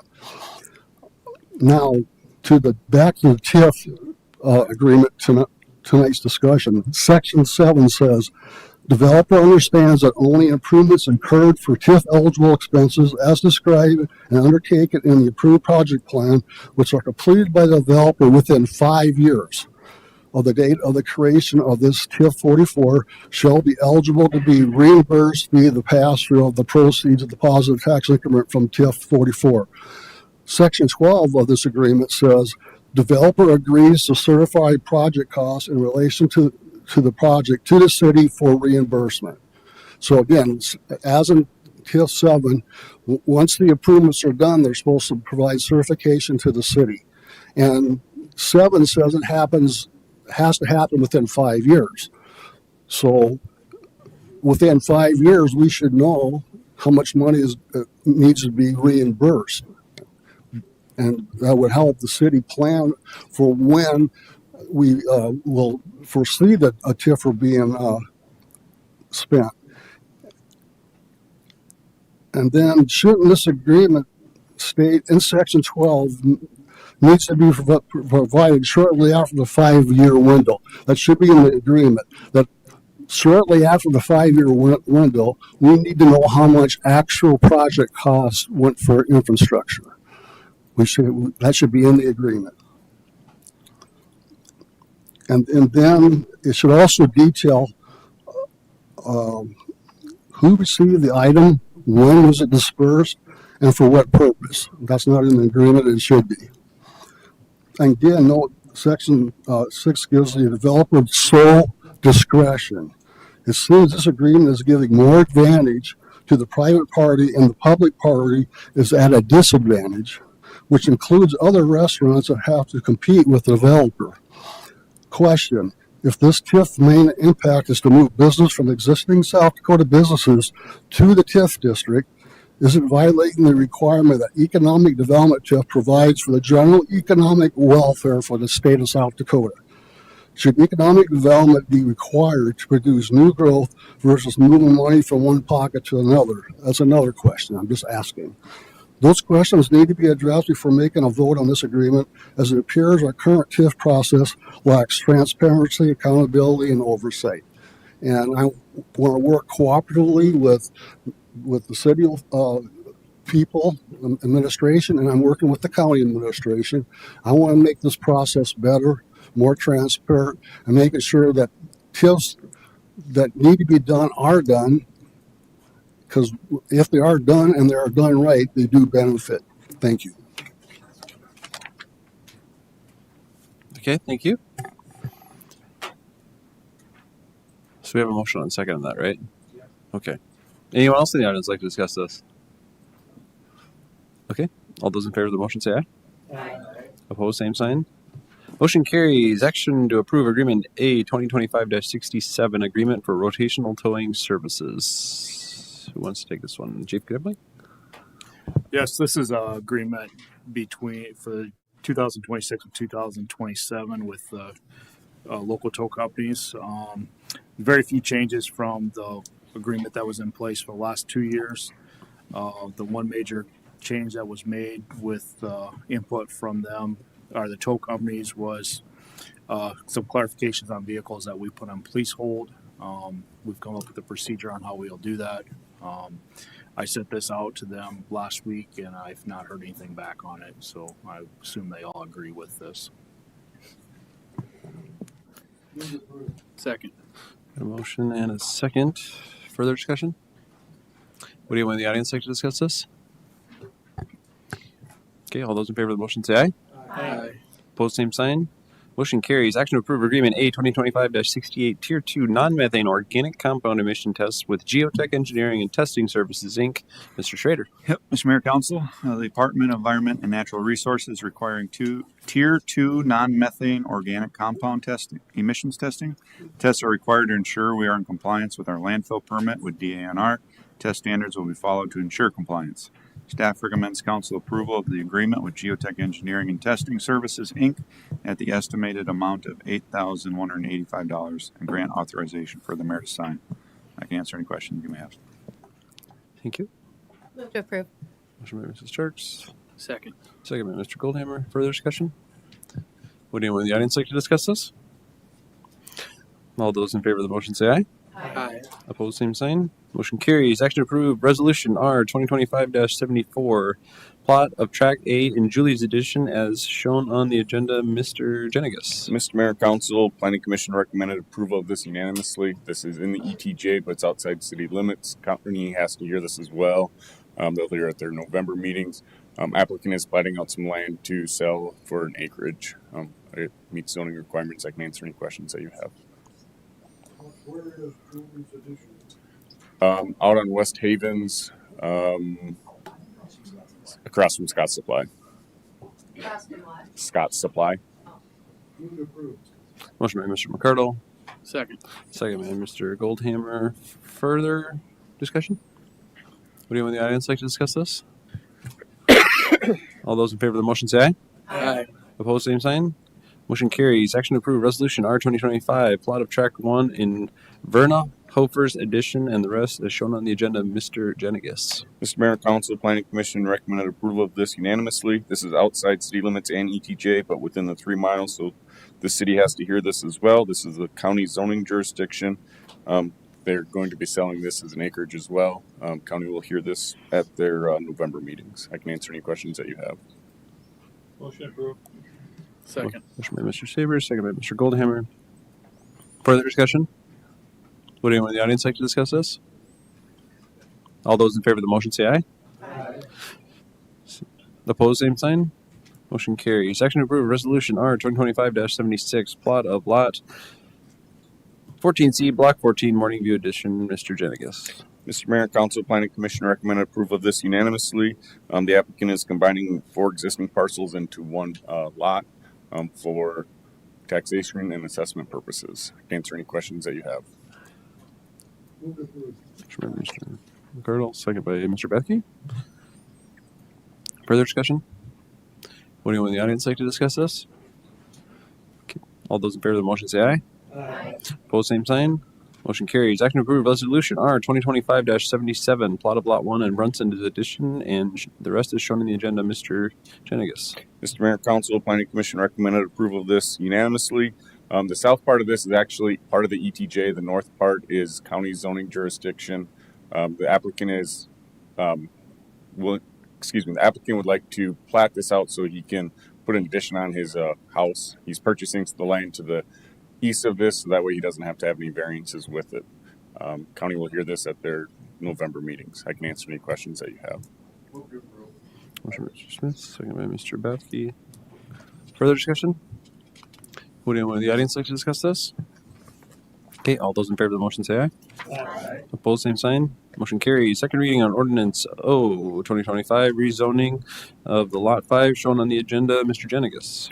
Mr. Mayor and Council, there's been nothing new since the first reading. From then, the applicant would like to rezone this, that way they can plat the 3 lots that they have into one parcel for assessment and taxing purposes. Answer any questions that you have. Move to approve. Motion by Mr. Goldhammer. Second by Mr. Bathke. Further discussion? Would anyone in the audience like to discuss this? All those in favor of the motion say aye. Aye. Opposed, same sign. Motion carries. Motion to adopt ordinance 2025-12. We got a motion by Mr. McArdle, second by Mr. Goldhammer. Would anyone in the audience like to discuss this? Okay, roll call. Barrington. Aye. Bathke. Aye. Charks. Aye. Smith. Aye. Savers. Aye. Goldammer. Aye. Dosher. McCardle. Aye.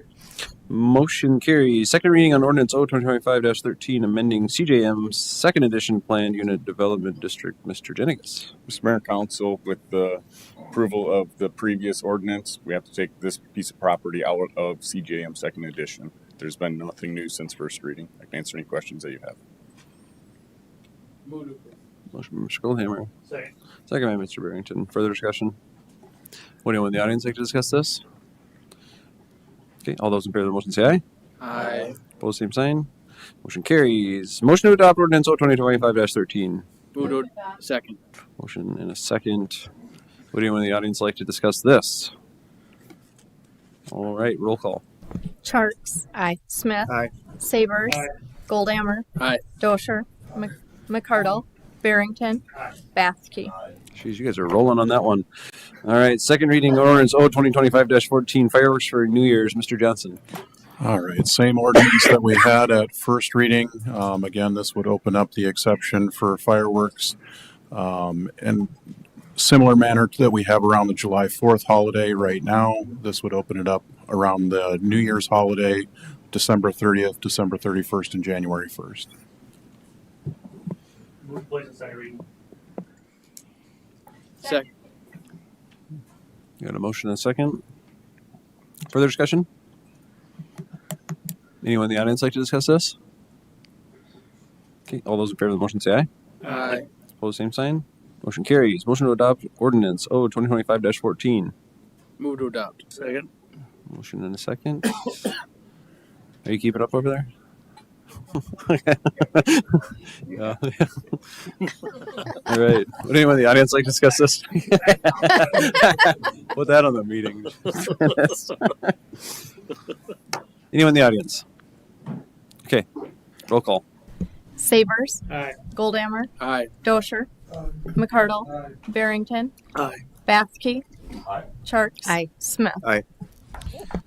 Motion carries. First reading on ordinance 2025, revising Mitchell City Code Section 5-3-4I in regards to nuisance vegetation. Who wants to take this one? Mr. Johnson? Mr. Kniffling? Chief Kniffling. Mr. Mayor, City Council, what this is doing is reclassifying what would be characterized as volunteer trees and classifying them as wood or as woody weeds, which enable them to be dealt with through our nuisance property ordinances. So currently we have an issue with nuisance trees and we have no way of enforcing them. This would fix that.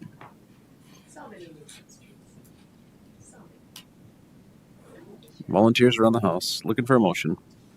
Move to approve. Second. Second by Mr. Barrington. Further discussion. Would this then fall under the same timeline that you would have to mow, or would you have more time with that? So how this would work, we're planning on putting this out right now, as soon as this is approved, to give people an opportunity to deal with the problem themselves. At that point, Beginning next spring, the nuisance our code enforcement officer would tag them just like the lawn mowing, give people an opportunity. If they're making improvements and working on it, he generally is, depending on the severity of it, there's been properties around town that he's contacted owners. As long as they're making improvements, he does work with them, but if they ignore it and don't take any action, this would enable, through the nuisance mowing process, them to be removed and billed to the homeowner. Okay. Any other questions? Anyone in the audience like to come up? Come on up.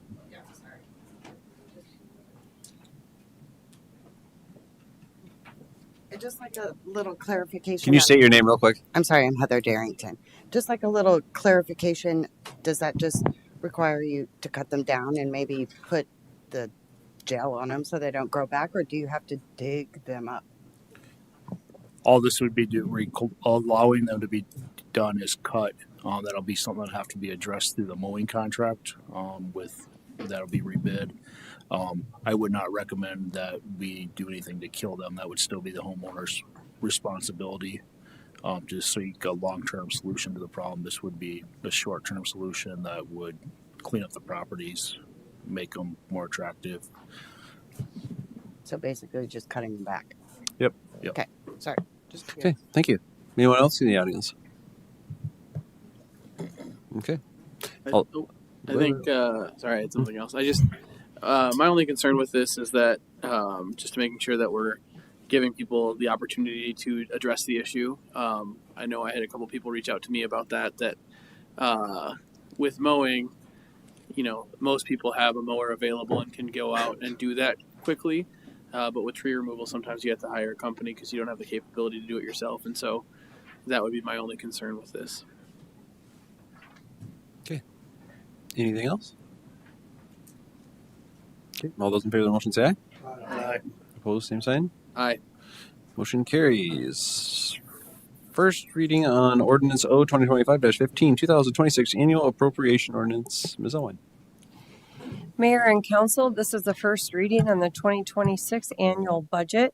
The second reading on the budget will be held on November 17th, followed by adoption. Just for the public's information, work sessions were held on the schedule shown on the screen, so you can see we've had 3, 4, 5 different meetings. Throughout the course of those budget meetings, there were several changes made to the proposed budget. This document is also available online, as well as the presentation and other supporting materials. So if anybody following along wants to see that, this page really just shows each of the changes to each of the fund budgets on each of the dates that were held for the work session discussions. What page is that? That will not be, yeah. Okay, this is on the presentation. If you look on the attachment, okay. I was just going to follow on. Okay. Okay. Then to start off, the 2026 annual budget has a couple different items.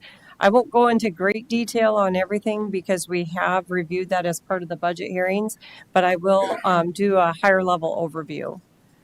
So first, the total amount proposed in the 2026 revenue budgets is $81,810,619. That's after the changes that council discussed throughout the budget hearings. So you can see that those are divided between general funds, special revenue funds, and enterprise funds. And this is a decrease of $536,459 from the 2025 revenue budget. General fund revenue is our main revenue source for basic city operations. Within general fund, we categorize that revenue into 5 different types: taxes, license and permits, intergovernmental revenue. You'll see those reflected on the slide above. Of course, property taxes, or not property taxes, excuse me, taxes is the majority of what funds our general fund budget. It's a total of 88% of the total budget. You can see here the difference in the general fund budget from last year to this year. When you look at just the taxes in the general fund revenue budget, again, the property taxes were updated a little bit from the last presentation because we now have our growth numbers for property taxes. We also had some revenue for a donation that made that revenue go up as well. But with that being said, 31% of our tax budget comes from property taxes. The majority of our tax budget comes from sales tax, which, as you can see, is 68% in the 2026 budget. I did do an updated sales tax comparison for everyone. The state only has their numbers published through September, so I could only show you the comparisons as of September to other cities. I don't know what happened in Pierre in September, but they had quite a bump. But even if I took Pierre's anomaly out of there, the city of Mitchell is still below in September compared to the averages. But I will tell you, in October, we were really down in September. Our total taxes went down to, I think it was 1% above for the average. But then when we got the first half of October, we went back up. So if you were to look at our comparisons as of October, we're back on track. We're 4.1% above collections for 2025. So our 2025 budget is $1.9 million below 24 collections. So you've heard me say throughout the budget work session that I know we're going to have excess revenue in this budget. We did that intentionally, trying to leave off that debt service payment for the lake, and we've incorporated that into the 2026 budget. Entertainment tax collections, that continues to be up. We're still at 11% above 2025 as of October. This is the overview of our special revenue funds. Those special revenue funds generate revenue by the services they provide, but they also receive support from general fund or other sources. Our special revenue funds for the city of Mitchell are airport. We have 2 different bid districts: community services, E911, entertainment tax, Lake Mitchell, nutrition, and park. The Lake Mitchell budget did change from the last time because I used to have $1.2 million in there, and you'll see that, plus our transfers for debt service, you'll see that change due to the changes throughout the budget hearings. This is our enterprise fund budget for revenue. And our enterprise funds, we have 6 designated enterprise funds. It's important to note that enterprise funds operate more like a business where the revenue raised is used to fund the operations. However, enterprise funds may still receive general fund support. So the city's enterprise funds include campground, corn palace, EMS, golf course, sanitation, water, and sewer. We did have, you'll see a change for the golf course because we have a transfer from general fund coming in next year, as well as the $250,000, I want to say off the top of my head, for the donation that they're anticipating as part of the project for the golf course. That's the only major change for revenue for enterprise funds. Then if you're to look at the total expenditure budgets for the city of Mitchell for 2026, those expenditure budgets total $86,353,219. And those expenditure budgets are divided into several different funds. We have our general fund, which again is our general city operations. We have special revenue funds and enterprise funds. So this budget is an increase of $1,134,942 from what was approved in 2025.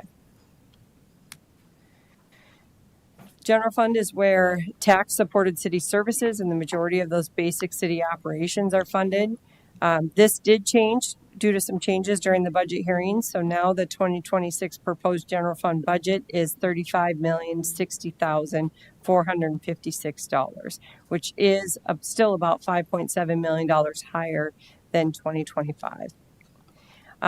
Just to make things easier for people, we did group these into more general categories to make reviews, and you can see the comparisons here for general government, law enforcement, public works, other, cemetery, and library. Out of these, the ones that changed during hearings would be, there were some changes for professional services in the mayor's budget. We had some changes in public works. We increased, if you remember, the Ullman project and another drainage project. And transfers out had to be adjusted based on the final budgets recommended. and subsidies, those changed as well. So here you can see the comparison for 2025 to 2026 for the general government budgets in the general fund. We have cemetery and library, police,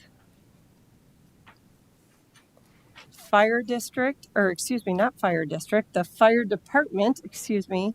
One of the things that we talked about during the budget process, so I thought I would just point this out. This map on the left shows the red is our current coverage from our station with the 5-mile radius.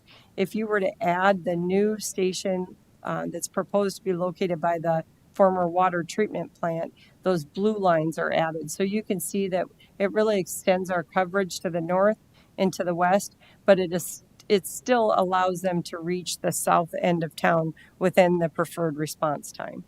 I know council's had several discussions about that, but there has been some community questions on that.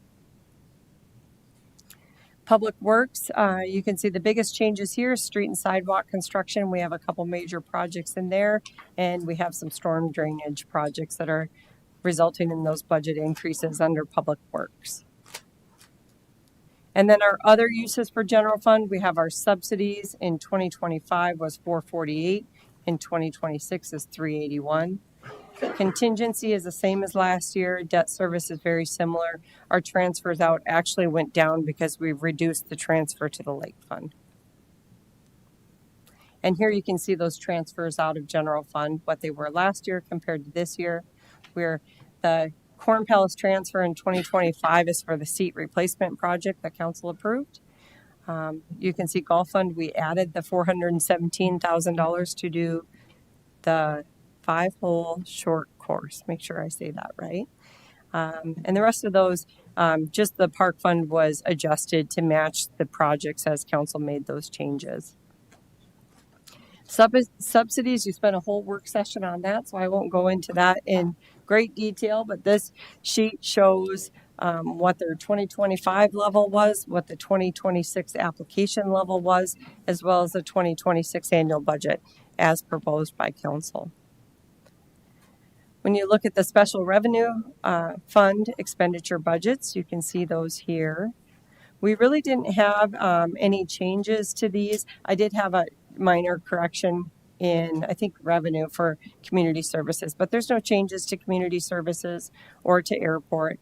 Entertainment tax fund did change a little bit because we added back in the CVB transfer, but everything else there is the same. We are increasing the transfer to the Corn Palace out of entertainment tax this year in lieu of doing the general fund transfer. So the Corn Palace does get a subsidy out of entertainment tax. Here's the breakout for the park fund. There's several budgets within that park fund, just to show that for you. Obviously, the largest portion here is a sports complex, and that's really due to the replacement of the ice arena roof at $1.25 million. Stephanie, can I interrupt? The Plaza project, that's not in the Corn Palace. What is that? Entertainment tax It's fund. the entertainment Yep. tax. And I do have that in the capital list too, you'll see as well. But that would be under this community projects. Enterprise fund budgets, you can see those listed here. We have, the city of Mitchell has, we have enterprise fund budgets which provide utility services, water and sewer, garbage services, ambulance services, and entertainment services. The entertainment services would be Corn Palace Golf Course Campground. The utility service and the garbage service are self-supporting and they do not receive general fund support.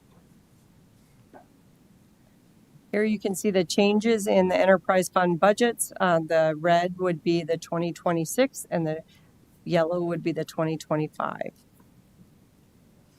I do want to make one, well, I'll get to that and the cash applied. We'll wait. Campground, there's no changes to this fund budget. Corn Palace budget also didn't have any changes during the budget hearings. EMS fund didn't see any changes. Sanitation fund didn't see any changes. You can see the breakout for the sanitation fund. Again, that's the same as what you reviewed earlier. Water fund, we did have one change in distribution. We added the $2.5 million brown storage tank. A portion of that is being funded out of current cash. The rest is coming out of the operational budget. So I know I was asked about the article that stated that the water fund is not supporting itself. It is.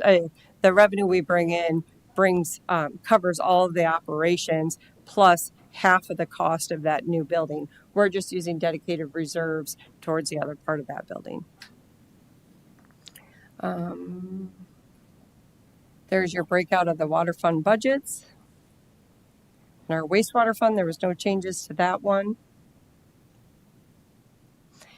This did change based on the changes throughout the budget work session. So you can see Lake Mitchell Fund, instead of adding the debt service payment, we are now adding $251,000 into reserve that will be earmarked for future debt service. You can see campground is adding a little bit into reserve. The bid 4 fund, sanitation fund, and wastewater fund. For cash applied from reserves, we have a little bit for the bid 3 fund that they're using towards grants.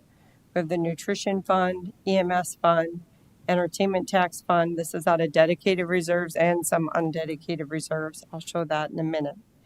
And then golf course fund, this would be the money that was set aside for the golf carts and for the phase 2, and then the cash that was already being applied in the budget.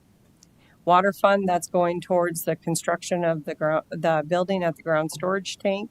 And then the general fund, we have $3.75 million. That's coming out of future capital projects, 2.5 for the fire station, and 1.25 for the roof replacement at the ice arena. So this shows our estimated reserve balances with all of these changes incorporated into the budget. You can see by fund where we're at. General fund, water, wastewater, Lake Mitchell, sanitation as you go down. I just want to point out, like EMS, for sure, E911, some of those reserves were still kind of a carryover when we got reimbursed for salaries and wages during COVID, and we've just been applying a little bit of that every year to deplete that back down. And just in case anyone had a question on where those dedicated reserve balances will be after the 26 budget, we will have nothing left in entertainment tax for the plaza expansion. The golf course cart replacements is now gone, and the phase 3 is also gone. We still have the $600,000 dedicated in entertainment tax for capital improvement facilities. Council talked about that back in March of this year. And we still have $2.1 million in future capital projects in general fund. And the employee changes haven't changed since the last time we reviewed this as well. Proposed capital improvements, we did see some changes to this by fund. Water went up, golf went up, and general fund went up, and lake fund went down. No, excuse me, I said that backwards. Lake fund went up because we added the shoreline stabilization at $150,000. This is the breakout of proposed capital improvements for 2026 by type. So you can see, as is every year, the majority of our budget goes into infrastructure, almost $25.3 million into infrastructure, $9.7 million into facility improvements, and $3.1 into equipment. This slide will reflects our major projects. It's the ones that are over $300,000. We have had discussion about the railroad trail grant, but it's still in there for budget purposes at this point. And we had an increase to the Ullman. Here we go. We had an increase for the roundabout that we added in there as well. And the new building construction at the ground storage tank location. And there's a listing of infrastructure projects. You guys have already reviewed these, so I won't go into big detail on those. We do have some pictures of each of those. We talked about sidewalk assessments, the ice arena parking lot improvements and drainage improvements. Here's our overlay projects, the blue line, 13th Avenue, and then we have the 13th Avenue sanitary sewer lift station, the Ullman Street, and I did add a couple images from the presentation about roundabouts, just for public information. Like I said, this presentation's on the website as well. We have our listing of facility improvements, the largest being the new building at the ground storage tank for $2.5 million, the second fire station at $2.5 million, the ice roof replacements at $1.25 million, the golf course improvements, the 5-hole short course, $1,053,000, and then after that, the Corn Palace Plaza completion at $750,000, and then they go down from there. At the last meeting, I was asked about this and I didn't have it, so I made sure I put it in this presentation, but this was the proposed completion of the plaza. This was the original estimated cost based on council's discussion during the budget hearings. We are limited to $750,000, what we can get done for that price. We are going to be seeking sponsorship and looking for funding to hopefully come up with some more improvements to go into that area. This is a very rough just aerial that shows you where that 5-hole short course would be added at the golf course. Fire station, we already talked about this earlier, but again, that's a rendition that Design Art Group had provided for us. There were some interior pictures council reviewed during budget meetings as well. The new building that's going at the ground storage tank, you can see the red square there kind of indicates where it'll be located. Have several equipments. These are only equipment over $5,000. These are the smaller ones. The larger equipment would be on the second page. You can see we have our second payment on the fire truck. We've got the loader for snow removal, the tack truck, dump truck, playground, semi truck, quite a few larger equipment purchases in 2026. Those capital projects also have alternative funding sources. So you can see we have STIP funds that comes into the general fund to offset some of those road maintenance costs that we have. We have assigned fund reserves being used. We also have some state revolving loan dollars in the grant or in the budget, both in water, sewer, and general fund for the storm sewer projects, I believe. And then we have some grants and donations of funds.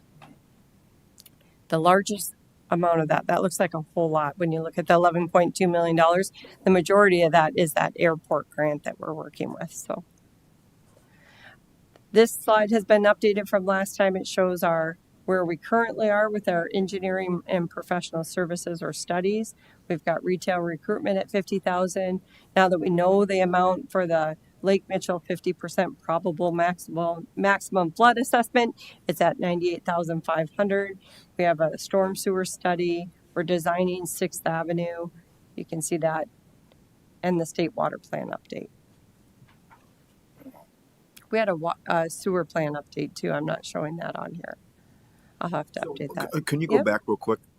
Is that kind of the term we used? Was we didn't put a specific name in the retail recruitment? Right. Yeah. I thought the direction I got from council at the last meeting is that you wanted it in there as retail recruitment, and you would have additional discussion as we get closer to that time frame. Would anybody be opposed just to put recruitment up there? Recruitment of what? People. If we decide to go the route that Roger's recommending. Don't we already pay the chamber for that? Well, there's different ways. Yeah, there's a possibility it could, but if we just keep it wide open to recruitment, then it keeps the possibility of what we would like to use it for. Maybe this will help as well. So right now it's just in professional services in the mayor's budget. So it's over, I think our current policy is $5,000. I can't remember. So it would come to council for approval. You guys can still have discussions if you choose to. Right now, it's shown as retail recruitment because that was the last discussion in budget hearings. But it's not for a specific thing. So I'm guessing it was last year. Maybe we did the drainage on Williams. Is that why it's not listed on here? The study? The study is already done. the professional service. So it's not engineered yet. No. Correct. These are just, so that third line there, the storm sewer study east of Sanborn, that's the last drainage study we need for the entire community. We have all the other basins done. So that will allow us to develop that master plan and the priority list. We are still doing some projects that will improve that area, but they're budgeted in the storm sewer budget. And they're not design, they're construction costs. That's the only update that I have. I did want to also just point out for anybody maybe that is wanting to get more information on the information I just reviewed. The ordinance is available online. We have the overview. I did update this today so that you will see updated as of November 3rd on there. I just found a few corrections, and we're going to continue to make corrections to the details while we get through approval. So I would look at this last one that says updated 11.3. My presentation from tonight is available online. If you would like to see the budget change sheet, that was the one that you asked about, Susan, too. That's available as a link directly on here so people can look that up. We've got your council review list. That's everything that council has went through. We've got the notes on, who gave motions or who said yes or no. We've got our fund overview and the historical funding of subsidies. I'm asked for that quite often. That's available online. Are there any questions or clarifications that I need to answer on the overview? I'll approve first reading. Motion by Mr. McCardle. Second.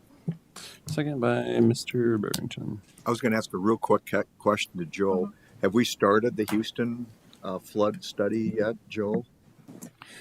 Yep, we were sending emails today, arranging a meeting with DANR before they get too in the weeds, but it sounds like they've started with some preliminary work already. Okay, thank you. Okay, we got a second. Further discussion? Yeah, already did. Would anyone in the audience like to discuss this? Roger. I will, and I think you had the right idea there, Jeff. The number one recommendation was to not do a retail study from the standpoint we don't have any employees to work in it if we were to recruit a retail business, period. I mean, that was pretty clear. Based on the economic it is the firm recommendation that the city council and the mayor should not spend significant amount of public funding trying to recruit retail. So if you leave it in the budget, you'll just go ahead and do it, is what it amounts to. I believe you should take it out of the budget. Not to argue with you, Roger, but I know a business that came here and they employ, I would guess, I do not have any facts to back it, about 15 people, and they brought everybody with them, the new Mexican restaurant, Porch Fire. They brought every worker with them. Did we recruit them or did they just show up? I don't know. Yeah. Mike would have to answer that for me. I don't know. I don't think we recruit many businesses, so. Yeah. But I mean, the study I did, basically, that was the number one recommendation was it's a waste of time at this point to try to recruit retail. You recruit people and retail come after you get the people. Okay, thank you. Anyone else in the audience like to discuss this? Okay, all those in favor of the motion say aye. Aye. Opposed, same sign. Motion carries. First reading on ordinance 2025-16 franchise agreement with Northwestern Energy. Mr. Johnson. All right. So this would be following up on the franchise agreement that we approved with Northwestern Energy last year. If you recall, at that time, we did a lot of updating the language and modernizing it. And then we did just a 1-year agreement at that time so that we can conduct a more thorough review, see if there were other changes that we wanted to make. So we went through that process this year. Excuse me. Ultimately, there weren't any huge changes. There were a few additional kind of boilerplate clauses that we added in there. And then there was some additional language about clarifying some responsibilities of each of the parties, mostly in relation to kind of the excavation type work, and then also some additional language about undergrounding of facilities and camouflaging or stealthing or covering those facilities that remain above ground. So really that was the extent of the changes in this. The other thing to bring to council's attention is that now that we've gone through this review, we'd be proposing that 10-year term as opposed to the 1 year from last time. So with that, we can open up to questions. Move to approve. Second. Motion by Mr. Goldhammer, second by Mr. McCardle. Further discussion? Would anyone in the audience like to discuss this?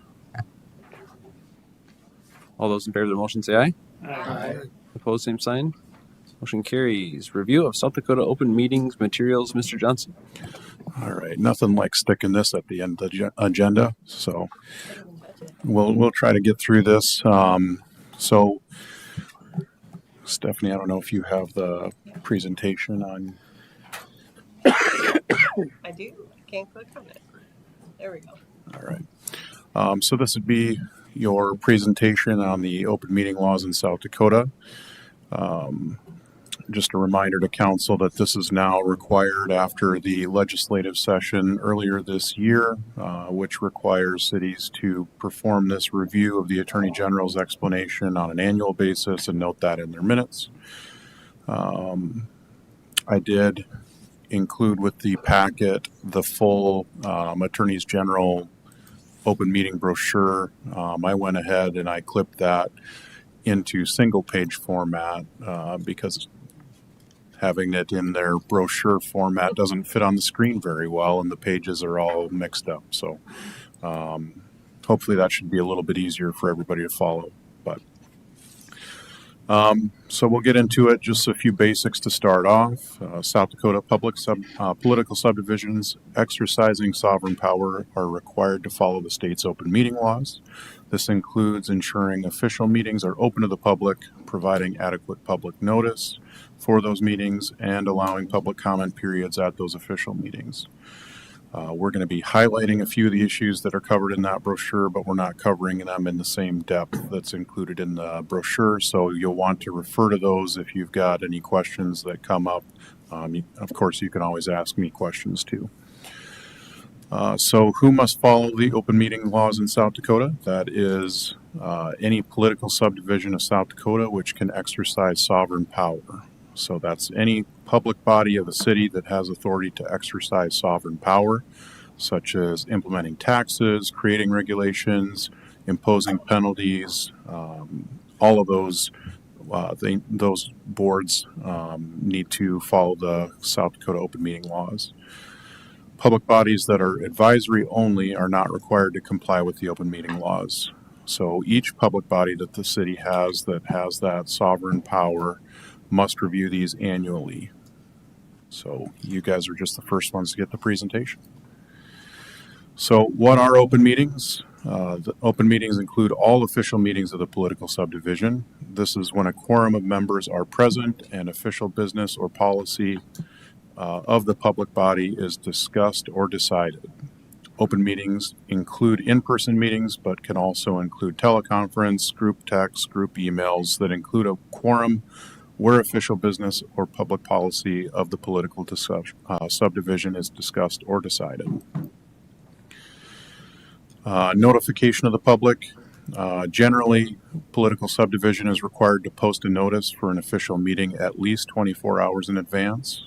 Less than 24 hours notice is permitted under certain circumstances, but as much notice as possible should still be provided. Notice must include the date, time, and location of the meeting and the items proposed to be discussed.